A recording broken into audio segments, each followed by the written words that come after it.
प्यारे मित्रों, शुरू करूं तो उसके साथ साथ एक छोटी सी कथा मुझे पुराणों की स्मरण आती है, वो सुना करके बात को आरंभ करना चाहता हूं। और वो जो कथा है वो रामायण की है। रामायण में एक राक्षसी की कहानी आती है, सुनी आपने भी होगी। उस राक्षसी का नाम था सुरसा। सुरसा की कहानी ऐसी है कि जब हनुमान जी समुद्र को लांघ कर निकले लंका को जाने के लिए, तो सुरसा अपना मुंह फैला करके खड़ी हो गई। उसने हनुमान जी से कहा कि आप कहाँ जा रहे हो साहब, आपको हमारे मुंह में घुसना पड़ेगा। हनुमान जी ने कहा कि बहन जी किसी और दिन आ जाएंगे, आज तो बहुत व्यस्तता है। उन्होंने कहा नहीं अभी आना पड़ेगा। तो हनुमान जी ने अपना आकार बड़ा करना शुरू करा, और जैसे जैसे हनुमान जी अपने आकार को बड़ा करते गए वैसे वैसे सुरसा मुंह फैलाती चली गई। और अंत में हनुमान जी ने एक ही काम किया कि उन्होंने अपने शरीर को मच्छर के बराबर किया, मुंह का चक्कर लगाया और अपने गंतव्य को निकल गए। कहानी तो आपने सबने सुनी होगी, पर कहानी को सुनाने के पीछे का उद्देश्य क्या था? पीछे का उद्देश्य ये था दोस्तों कि यदि हम उस कहानी के परिप्रेक्ष्य में आज के समय की समीक्षा, उसका मूल्यांकन करके देखें तो एक बात हम स्पष्टता के साथ महसूस कर सकते हैं कि आज की परिस्थितियों में भी मनुष्य के सामने, मानवता के सामने, मनुष्यता के सामने अनेकों तरह की समस्याएं, राष्ट्रीय समस्याएं, अंतर्राष्ट्रीय समस्याएं, भावनात्मक समस्याएं, आत्मिक समस्याएं, बाहर की जगत की समस्याएं, सामाजिक समस्याएं, न जाने कितने तरह की समस्याएं सुरसा की तरह से मुंह फैला करके खड़ी हो गई। आप एक के समाधान की व्यवस्था नहीं बना पाते कि चार नई समस्याएं अपना मुंह खोल करके इंसान के सामने खड़ी हो जाती हैं। भ्रष्टाचार पनपता है, भ्रष्टाचार के नियंत्रण की व्यवस्था बनाई है, तब तक व्यभिचार पनपने लग जाता है। आप व्यभिचार के ऊपर अंकुश लगाने की कोई व्यवस्था बनाई है कि अलगाववाद पनपने लग जाता है, हिंसा है, विग्रह, न जाने कितने तरह की समस्याएं हैं और उनकी सूची लंबी की लंबी होती चली जाती है, उनका कोई अंत दिखाई नहीं पड़ता। और उस लंबी सूची को गिनाना आज का उद्देश्य नहीं है, पर जब आप जैसे विभूतिवानों से मैं बात कर रहा हूं तो उस कारण को गिनाना, उन समस्याओं को गिनाने के पीछे का उद्देश्य इन समस्याओं का जो मूल है, जहां पर आधार है, जहां पर इन समस्याओं का जो कारण है वो विद्यमान है, जहां पर वो प्रतिष्ठित है, उसके निराकरण की व्यवस्था को खोजना है। क्योंकि यदि हम ध्यान से देखें तो समस्याएं बाहर के जगत में, वातावरण विषाक्त है, लोगों की सोच जो है भ्रमित हो गई है, पर उन सारी समस्याओं की जो जड़ें हैं वो मनुष्य के अंतःकरण के अंदर विद्यमान है। बाहर तो विश्व वृक्ष के पत्ते हैं, पर जो इनकी जड़ें हैं, जो इनका मूल है, वो इंसान की सोच के अंदर, भावनाओं के अंदर, आस्थाओं के अंदर, मान्यताओं के अंदर, उन सब के अंदर एक दूषित और विकृत जीवन शैली और चिंतन शैली के रूप में आकर के विद्यमान हो गया है। और उसका जो हम लोगों को प्रभाव दिखाई पड़ता है वो किस रूप में दिखाई पड़ता है? वो इस रूप में दिखाई पड़ता है कि आज समाज का जो प्रवाह है और जो समाज की दिशा है और जो समाज के मानक हैं और जो समाज के मानदंड हैं, जिनको हम बेंचमार्क कह करके पुकारते हैं, जिनको हम क्राइटेरिया कह करके पुकारते हैं, जिनको हम प्रिंसिपल्स कह करके पुकारते हैं, जिनके ऊपर एक समाज का भवन खड़ा होता है, उन सब की दिशा इस कदर विकृत हो गई है कि आदमी गलत पथ पर चलने में संकोच नहीं करता, बल्कि गर्व को महसूस करता है। एक समय था कि जब व्यक्ति अच्छाई करता था तो छाती ठोक करके करता था, और बुराई करता था तो मुंह छुपा के करता था। घर में कोई सिगरेट पीता है तो घर में किसी को पता न चल जाए, छुपा करके पीता था, पता न चल जाए। आज व्यक्ति बुरा काम करता है तो छाती ठोक करके करता है, और अच्छा करता है तो मुंह छुपा करके जाता है। बुरा काम करना है, व्यसनों में उलझना है तो आदमी को कोई दिक्कत नहीं है, 10 को पता चले, 100 को पता चले, मैं सबको बताता हूं कि मेरे अंदर कौन कौन सी बुराई है। और यदि आदमी को भगवान के मंदिर में जाना है तो आदमी मुंह छुपा के जाता है, किसी को पता न चल जाए। साहब पुरातन पंथी लोग हैं, लोग दकियानूसी हैं। देखिए तो साहब समाज का प्रवाह कैसा हो गया है। समाज का प्रवाह ऐसा हो गया है कि आदमी को गलत करने में संकोच नहीं है।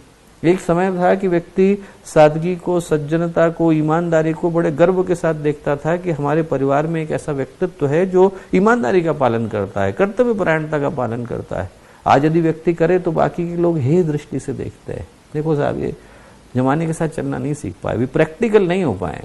आप देखो इनसे, ये अभी भी ईमानदारी की बातें कर रहे हैं। अब जमाना वैसा नहीं है साहब। आप जो ईमानदारी की बातें कर रहे हो, ये सब बातें आज के समय में नहीं चलती, लोग सिखाने के लिए आ जाते हैं। आप बड़े शहरों में जाओ, आपको यदि बड़ी पार्टी करनी है, कोई आपको अपने बिजनेस की नेटवर्किंग करनी है और आपने वहां पर लोगों को नशा नहीं कराया, शराब नहीं पिलाई, लोग बात करना बंद कर देते हैं, बॉस आना बंद कर देते हैं, दोस्त जो है बंद कर देते हैं। ये क्या है? आधुनिक समाज का हुक्का पानी बंद करने के समान है। मैं नहीं कहता कि हर जगह पर ऐसी घटनाएं घटती हैं, बहुत सारे लोग अच्छे हैं, बहुत सारे लोगों के मन की सोच अच्छी है, पर मैं ये कहता हूं कि एक बड़े हिस्से का जो प्रवाह है वो इस कदर विकृत हो चला है कि आदमी गलत को करने में शान समझता है और अच्छे को करने में अपमान समझता है। आज के समय की जो विडंबना है वो ये है दोस्तों की जो पीयर प्रेशर है, जिसका नाम मैंने अभी लिया, ये जो आसपास के लोगों का प्रवाह है और वो इस कदर मजबूत हो गया है कि उस पीयर प्रेशर के कारण अच्छे से अच्छा व्यक्ति भी बुरे से बुरा करने में संकोच नहीं करता है। आदमी गलत कर बैठता है, उसको लगता है कि साहब इस तरफ जमाना चल रहा है तो हमको भी चलने की आवश्यकता है। IAS एकेडमी के डायरेक्टर आए थे, उनसे बात हो रही थी, तो बोले कि साहब बुरा कौन करना चाहता है। बोले जो लोग अपने जीवन के 3-5 मजबूत वर्ष लगा करके IAS ऑफिसर बनते हैं, उनने अपने जीवन की सारी ऊर्जा उसी को बनाने में लगाई है और एक प्रतिष्ठित संस्थान के प्रतिष्ठित केंद्र में आकर 1-1 वर्ष की ट्रेनिंग को ले रहे हैं, उनके मन में भाव थोड़ी होता है कि भ्रष्टाचार करेंगे। बोले वो व्यक्ति मन में अच्छी योजनाओं को लेकर के समाज में जाते हैं, अच्छा करेंगे, देश को ऊपर ले जाएंगे, राष्ट्र का विकास करेंगे, समाज के लिए कुछ अच्छा करेंगे। पर बोले जैसे ही मटमैले पानी में उनके कदम पड़ते हैं और जैसे ही वो काजल की कोठरी में जाते हैं तो काले होकर के ही लौटते हैं। आदमी के लिए उस प्रवाह में अपने अंतःकरण को सुरक्षित रख पाना मुश्किल हो जाता है। समाज इस कदर खराब चला गया है, इस कदर खराब चला गया है कि आप सोच करके देखें कि आज की तारीख में समाज आपकी सफलता का पैमाना मानता क्या है। आपको ये बताना है कि आप सफल हैं, इसकी परिभाषा कैसे तय होती है? इसकी परिभाषा इससे तय नहीं होती है कि आपने क्या किया, इसकी परिभाषा इससे तय होती है कि औरों की तुलना में आपने क्या किया। प्रगति का अर्थ हम प्रतिद्वंदिता से लेते हैं, we take it from competition. हम लोग इस आधार पर लेते हैं कि हमारे पास चीजें हैं उतना पर्याप्त नहीं है, औरों की तुलना में कितनी है। आपके पास घर है इतना काफी नहीं है, औरों से बड़ा है कि नहीं। आपके पास गाड़ी है इतना काफी नहीं है, औरों से महंगी है कि नहीं। आपके पास घड़ी है इतना काफी नहीं है, औरों से बेहतर है कि नहीं। घर है तो मालाबार हिल में होना चाहिए, गाड़ी है तो फरारी होनी चाहिए, घड़ी है तो रोलेक्स होनी चाहिए। आदमी के पास पैसा है तो स्विस बैंक में होना चाहिए, नौकरी है तो US में होनी चाहिए। क्या है?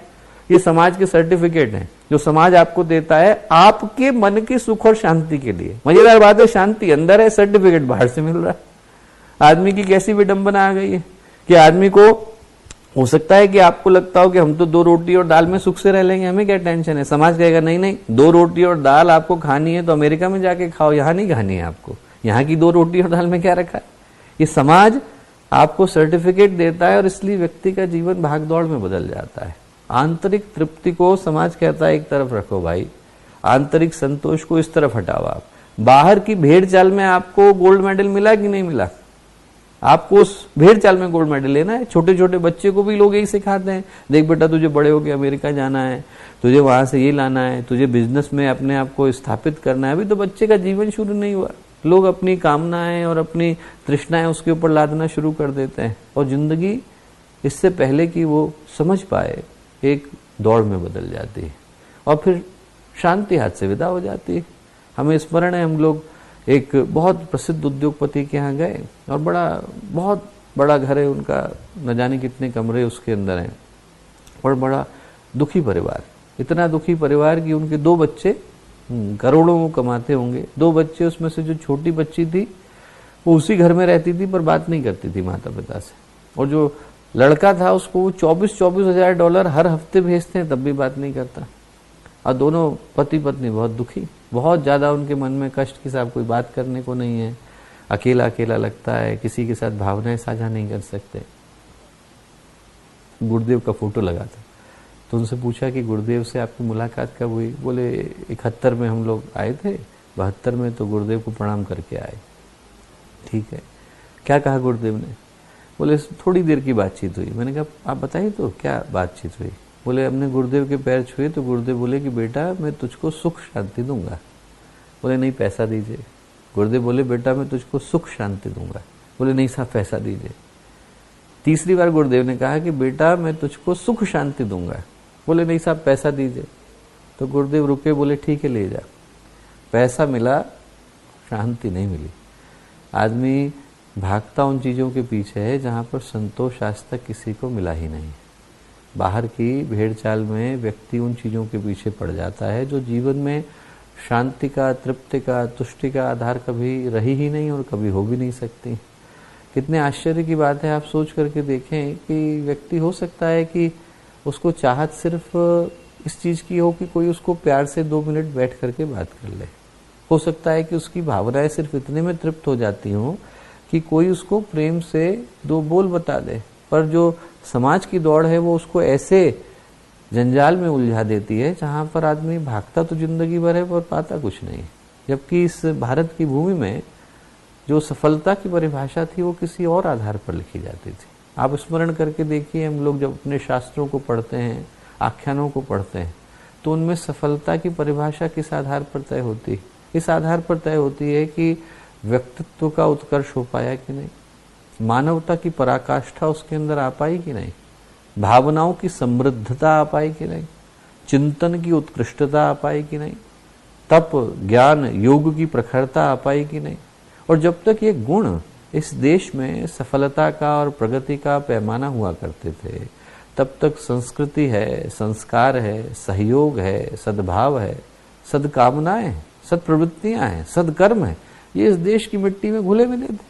हवा भी इतनी पवित्र थी कि व्यक्ति को जीवन जीने का नया दृष्टिकोण सिखा करके जाती थी। और तभी तो इस देश की भूमि से, यहाँ की मिट्टी से 3 महत्वपूर्ण आध्यात्मिक सिद्धांतों ने जन्म लिया। आप सारे के सारे शास्त्रों के वचनों को भूल जाइए, इन 3 को यदि आप स्मरण रखेंगे तो आपको लगेगा कि जीवन के सारे मंत्र मिल गए। आप अष्टांग योग को भूल जाइए, यम नियम, आसन, प्राणायाम, प्रत्याहार, धारणा, ध्यान, समाधि, कोई बात नहीं। आपको तप, स्वाध्याय, प्रणिधान याद नहीं है, क्रिया योग याद नहीं, कोई टेंशन की बात नहीं। आपको अभ्यास, वैराग्याभ्याम च तन्निरोध याद नहीं है, कोई दिक्कत नहीं। समाधि योग आपने याद नहीं किया, कोई विशेष दिक्कत की बात नहीं। पर यदि ये 3 आपकी स्मृति में अंकित हैं और इन 3 के ऊपर हमारा जीवन चल रहा है, तो आप मान करके चलना कि हमारे जीवन में से फिर महामानव का उदय होना निश्चित हो जाता है। गुरुदेव ने जब अपने आत्मकथा को लिखा है, हमारी वसीयत और विरासत, और मैं हर एक को कहूंगा जिन लोगों ने नहीं पढ़ी कि उस पुस्तक को जरूर पढ़िए। आज के समय का सबसे महत्वपूर्ण ग्रंथ कोई हो सकता है तो गुरुदेव की आत्मकथा हो सकती है। हजारों योगी लिख करके जो नहीं छोड़ सकते, वो गुरुदेव ने उस पुस्तक के अंदर लिख करके रख दिया है। हजारों तपस्वियों की जो गाथा है वो गुरुदेव की आत्मकथा के अंदर आ गई। हजारों सिद्धों के जो भाव हैं वो उस आत्मकथा के अंदर आ गए। और उसमें गुरुदेव ने लिखा कि हमारे जीवन के 3 ही मूल मंत्र हैं, और वही 3 मूल मंत्र आध्यात्मिकता के 3 मूल सिद्धांत हैं। क्या है? पहला है आत्मवत् सर्वभूतेषु। आत्मवत् सर्वभूतेषु का मतलब बहुत साधारण सा है, मुझे कण कण के अंदर, अणु अणु के अंदर वही परमात्मा दिखाई पड़ते हैं। वो जो दुनिया को बनाने वाला है, जो चलाने वाला है, जो हर एक की रक्षा करने वाला है। जिस दिन मेरे मन में ये भाव पूरी सघनता के साथ विद्यमान हो जाता है कि कृपा के पीछे भी तो वही था जो क्रोध के पीछे था, कि करुणा के पीछे भी तो वही था जो कोप के पीछे था, मेरे को जिसने मारा वो भी वही था जो बचाने वाला था, मेरे को जिसने नदी में धक्का दिया वो भी वही था जो मुझे उबारने वाला था। जिस दिन ये भाव मेरे भीतर आता है कि जो अच्छा कर रहा है, जो बुरा कर रहा है, मेरे जीवन में जो शुभ आया और जो अशुभ आया, मेरे जीवन में जो रात आई और जो दिन आया, मेरे जीवन में जो प्रकाश आया और जो अंधकार आया, मेरे जीवन में जो पाप आए और जो पुण्य आए, उन सब के पीछे वही एक नियंता तो विद्यमान था। उस दिन आदमी के मन में क्रोध कैसा, ईर्ष्या कैसी, द्वेष कैसा? उसको क्यों लगेगा कि कोई मुझसे आगे निकल गया, और उसको क्यों लगेगा कि मैं किसी को आगे न निकलने दूं? उसको लगेगा अरे सब जगह तो प्रभु ही दौड़ रहे हैं। जब सब जगह प्रभु ही दौड़ रहे हैं, सब जगह भगवान ही विद्यमान है, तो मन में कष्ट कैसा, कठिनाई कैसी, विग्रह कैसा? आपको संत भीमदेव की कथा सुनाता हूं। बड़े प्रसिद्ध संत हुए।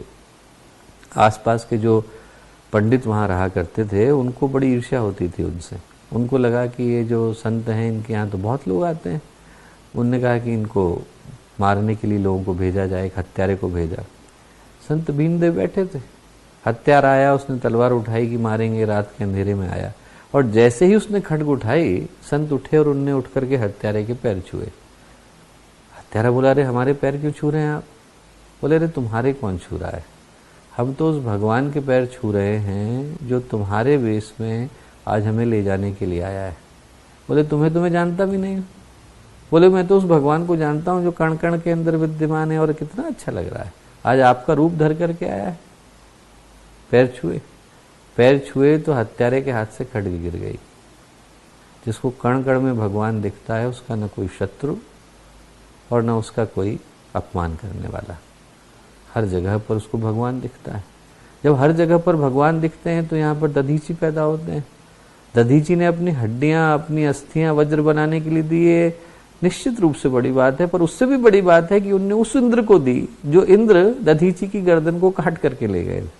आप वेदों में पढ़िए, वेदों में दधीची का दूसरा नाम आता है ग्रीव। उनकी जो ग्रीवा थी, उनकी जो गर्दन थी, वो इंद्र काट करके ले गए थे ईर्ष्या के कारण, और अश्विनी कुमारों ने उनकी दूसरी गर्दन लगाई थी। और दधीची ने उनको अस्थियां देने में एक क्षण का विलंब नहीं किया। ये भाव किसके अंदर आएगा? ये भाव उसके अंदर आएगा जिसको इस सृष्टि का कण, ये भाव किसके अंदर आएगा? ये भाव उसके अंदर आएगा जिसको इस सृष्टि का कण कण, यहाँ के हर जगह पर परमात्मा का सौंदर्य दिखाई पड़ेगा। उसे लगेगा मैं कौन, मेरा आधिपत्य कैसा, मेरा अस्तित्व कैसा। ले जाओ, अभी ले जाओ, इसी क्षण ले जाओ। हर जगह पर तो प्रभु विद्यमान है। आत्मवत् सर्वभूतेषु जिसके मन में होता है वो आरुणि की तरह बनता है। अपने शरीर को बाढ़ के पानी में डालने में उसको दिक्कत नहीं होती कि यदि उसको डाल देने से आश्रम की रक्षा हो जाए, समुदाय की रक्षा हो जाए तो टेंशन कैसा। जब आत्मवत् सर्वभूतेषु का भाव होता है तो रंति देव के मुंह से वो शब्द निकलते हैं।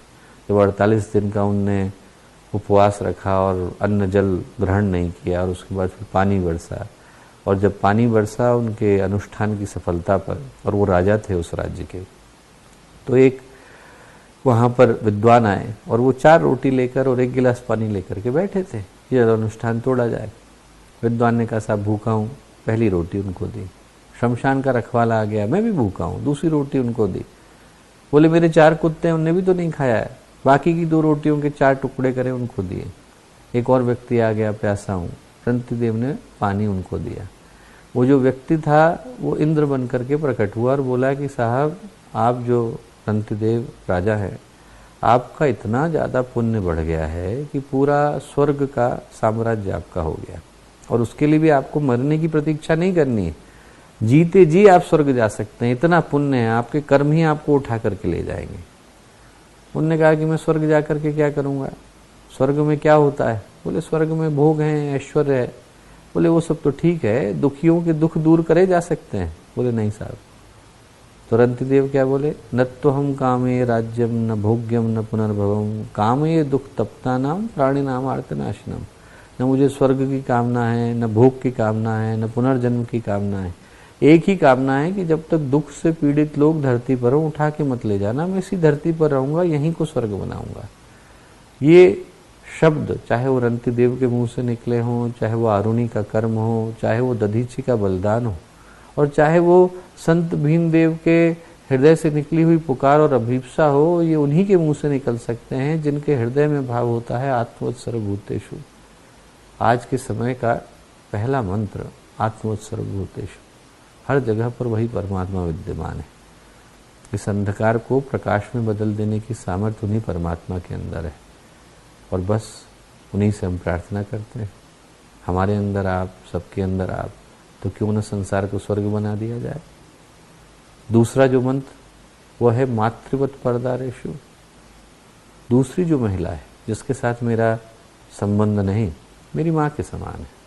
और जब ये भाव होता था, जब इस दृष्टि से लोग समाज में देखते थे, तो अर्जुन की तरह के व्यक्तित्व पैदा होते थे। अर्जुन जब स्वर्ग को गए तो उर्वशी को लगा कि उनको बार बार देख रहे, एकटक देख रहे। उनको लगा इंद्र को कि शायद इनको उर्वशी अच्छी लगी।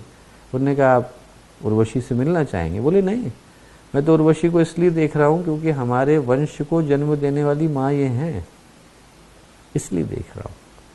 ऐसा भाव फिर अर्जुन के मन में जन्म लेता है। ऐसा भाव फिर शिवाजी के मन में जन्म लेता है। जब गौर बानू को लेकर के गए तो उन्होंने कहा काश मेरी माँ ऐसी सुंदर होती तो मैं भी सुंदर हुआ होता। फिर छत्रसाल की तरह के व्यक्तित्व जन्म लेते हैं। छत्रसाल के पास जब एक महिला गई और उनसे बोली कि आप तो हर एक की इच्छा पूरी करते हैं। बोले बिल्कुल। बोले मैं कुछ मांगूँ आप पूरी करेंगे? बोले हाँ। बोली मेरी बड़ी इच्छा है कि मेरा पुत्र आपकी तरह का हो।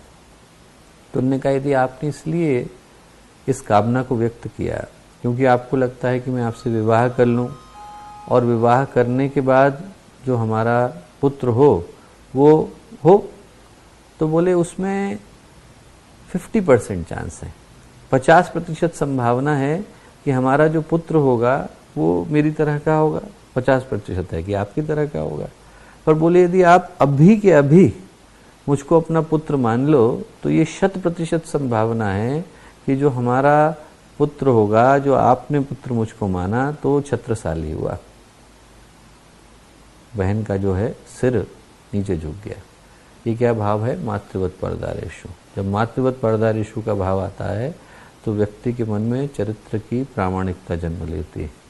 और जो तीसरा सूत्र है वो है परद्रव्येषु लोष्ठवत। जो धन हमारा नहीं, मिट्टी के समान है, छू करके क्या करेंगे। जब ये भाव जन्म लेता है तो समाज में सामाजिकता जन्म लेती है। जब पहला भाव जन्म लेता है तो व्यक्ति के हृदय में आध्यात्मिकता आती है।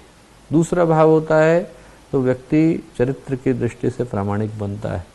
तीसरा भाव होता है तो व्यक्ति समाज की दृष्टि से सहिष्णु बनता है। समाज की दृष्टि से सहयोग की भावना आती है।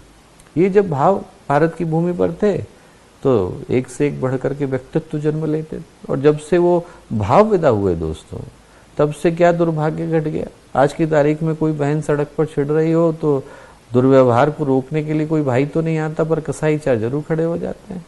यदि कोई सड़क पर गिर गया हो और जो है उसको दुर्घटना हो गई हो, खून निकल रहा हो, तो बचाने के लिए आरुड़ी तो शायद ही कोई आए, पर उसकी अंगूठी निकालने वाले, उसके पैसे लेने वाले, उसकी लाश के साथ सेल्फी खिंचाने वाले लोग खड़े हो जाते हैं। आपको केदारनाथ की त्रासदी याद होगी। केदारनाथ की त्रासदी हुई तो लाखों लोगों ने हृदय से, और जितना उनसे बन पड़ा उतना उन लोगों ने सहयोग किया। मैं वैसे देवी पुरुषों की बात नहीं कर रहा, पर कुछ लोग ऐसे भी थे कि जब लाशें बह बह करके आई और बह बह करके आई तो शरीर फूल गया था, तो उनके अंगूठियाँ और उनकी जो चूड़ियाँ थी नहीं निकल रही थी, वो हाथ काट काट करके ले गए। भगवान जाने ऐसे दरिंदे चाहते क्या है।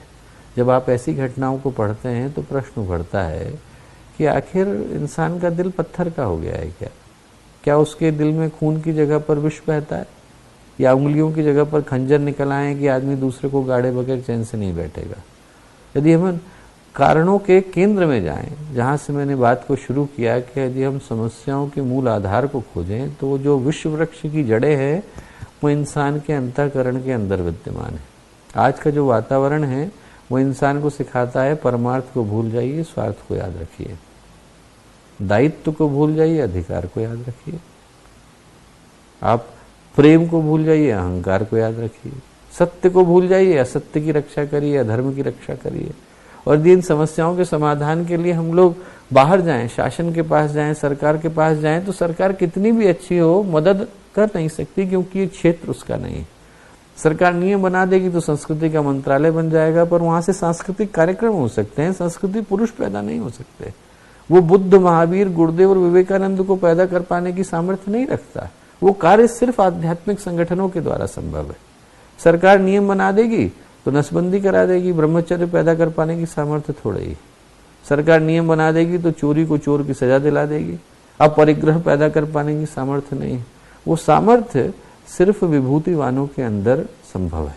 इसीलिए ये बात आप जैसे प्रतिभा संपन्न व्यक्तित्वों से करी जा रही है, क्योंकि हर कोई विभूतिवान होता नहीं।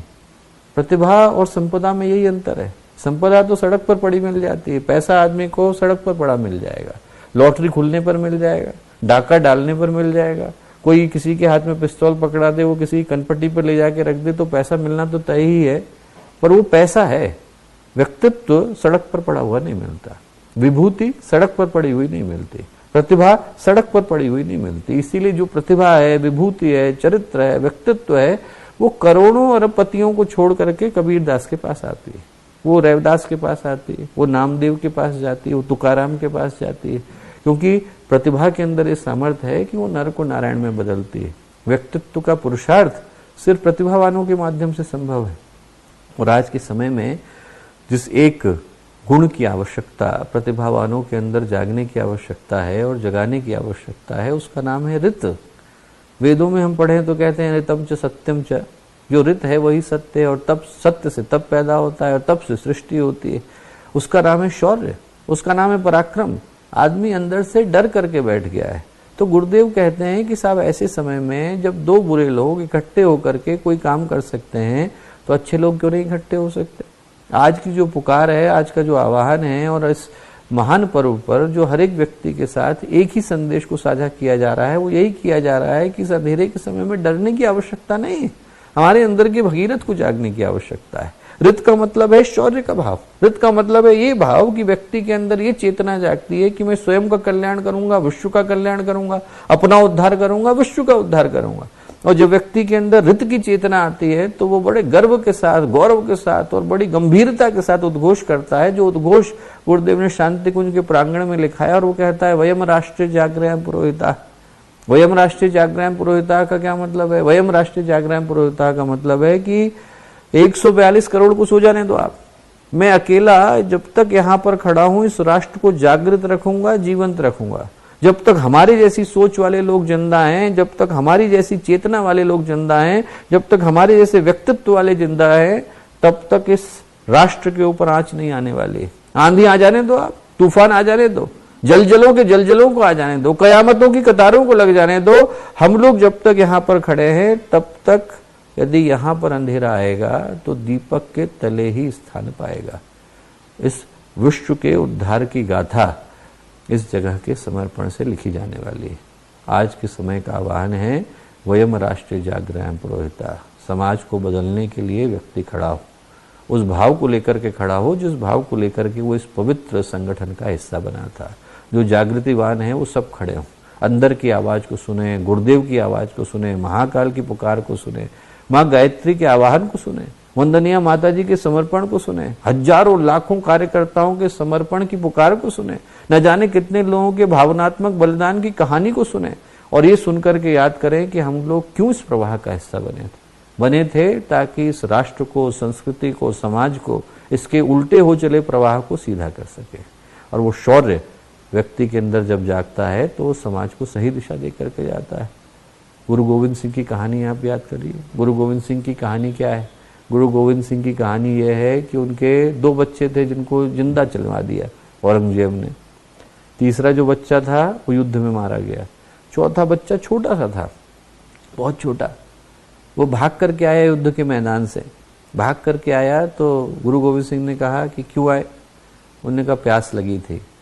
उन्होंने कहा वहाँ मुगलों की फौज खड़ी है, उनका रक्त जो बह रहा है उस रक्त को बहाकर अपनी प्यास को बुझा। चौथा भी मारा गया। चौथा जब मारा गया तो माँ बहुत दुखी हुई कि एक भी बच्चा नहीं बचा। तो गुरु गोविंद सिंह क्या बोले? इतने सारे लोग खड़े हैं, उनको दिखा करके बोले इन पुत्रन की सीस पर वार दिए सुत 4। बोले इन पुत्रन की सीस पर वार दिए सुत 4। 4 मुए तो क्या हुआ, जीवित कई हजार। बोले हजारों पुत्र है, उनको अपना मान लो। जितने दिख रहे हैं वो सब आपके पुत्र हैं। बोले इन सबको आप अपना मानो और इनके माध्यम से त्याग की, बलिदान की, शौर्य की, पराक्रम की नई गाथा को लिखो। आज का समाज, आज का अंधकार जागृत और जीवंत लोगों से पुकार पुकार करके यही कहता है कि आपके अंदर की विभूति को जगाइए। सोते सोते तो जीवन चला जाएगा। ये समय उठ करके खड़ा होने का है। ये समय हमारे अंदर के शौर्य के, हमारे अंदर के पराक्रम के प्रकट होने का है। और शौर्य, पराक्रम, त्याग, करुणा, बलिदान, इनके प्रकट होने का भाव निकल करके आएगा यदि हम लोग इस समाज को बदलने के लिए एक सार्थक, सकारात्मक और मजबूत कदम उठाते हैं। अंत में एक कहानी को सुना करके अपनी बात को समाप्त करना चाहूँगा। और कहानी एक प्रसिद्ध रोमन सिपाही की है, नाम था होरेशियस। होरेशियस जो था वो रोम की सेना का सेनापति था। कितने सैनिक थे उसके पास? 150। उधर से क्लूसियम की सेना ने हमला किया। अब क्लूसियम की सेना में कितने लोग थे? 13,000। 150 लोग 13,000 का सामना कैसे करेंगे? तो होरेशियस ने कहा कि गेट के दरवाजे पर मैं खड़ा होता हूँ, मेरा जो साथ देना चाहें वो 2 लोग आकर के खड़े हो जाएं। गेट नैरो था, बोले दरवाजे पर मैं खड़ा हूँगा, उनको अंदर घुसना होगा तो मेरी लाश के ऊपर से गुजरना होगा। और उनने किसी को अंदर आने नहीं दिया। जो 2 सहयोगी थे वो भी गिर गए। वो गिर गए जब घायल होकर, तीर के तीर लगे हुए, और जब अंदर घायल होकर के गिरे तो मरने से पहले एक ने होरेशियस से प्रश्न पूछा कि इतने सारे तो भाग गए थे, हम भी भाग गए होते तो क्या दिक्कत थी? हम भी भाग गए होते, औरों की तरह से हमने भी छोड़ दिया होता किला। हम क्यों खड़े हैं यहाँ, क्यों रोक करके रखा हुआ है इस प्रवाह को। जैसे आरुणि के मन में लगता है कि अरे और तो कोई नहीं आया, मैं क्यों बाढ़ में अपना जीवन दे रहा हूँ, और कोई तो नहीं आया। दधीची को लगता है कि मैं अपनी हड्डियां क्यों दे रहा हूँ। तो होरेशियस से उसके साथियों ने कहा कि अरे सब भाग गए, हम भी भाग जाते तो क्या दिक्कत थी। तो होरेशियस बोला, कविता लिखी है, then out spoke brave Horatius. Brave Horatius बोला, the captain of the gate, जो गेट का कैप्टन था, every man on this earth, he said, to every man upon this earth death come soon or late. जो भी इस संसार में पैदा हुआ है मरेगा तो सही, अमरता लिखा के तो कोई नहीं आया। तो होरेशियस बोला कि देखो ऐसा है, मरना तो एक दिन था ही था। How can man die better than facing fearful odds. इससे बड़ा सौभाग्य क्या है कि चुनौतियों की आंख में देख करके मर रहे। For the temples of his fathers and the ashes of his gods. बोले उनकी रक्षा करते हुए मर रहे हैं जो हमारे पूर्वज थे, जो हमारे भगवान थे, उनके मंदिरों की रक्षा करते हुए जा रहे हैं, संस्कृति की रक्षा करते हुए जा रहे हैं। होरेशियस बोला, अरे मरता तो हर कोई है, कोई दुर्घटना में मरता है, कोई सुसाइड करके मरता है, मरता हर कोई है। पर बोले जो शहीद होकर के मरता है, जो राष्ट्र की रक्षा करते हुए मरता है, जो संस्कृति का उत्थान सुरक्षित रखते हुए मरता है, उसका मरना सौभाग्य में बदल जाता है। उसका मरना विभूतिवान का मरना होता है, उसका जागना विभूतिवान का जागना होता है। आज का समय एक ऐसे पराक्रम की मांग करता है जिसमें बाहर की लड़ाई की नहीं, पर उस अंतःकरण की लड़ाई की आवश्यकता है जहाँ पर बुराइयों ने घर जमा रखा है। और उस अंधेरे को दूर करने के लिए जिस प्रकाश की आवश्यकता है वो पूज्य गुरुदेव हमारे लिए व्यवस्थित कर गए।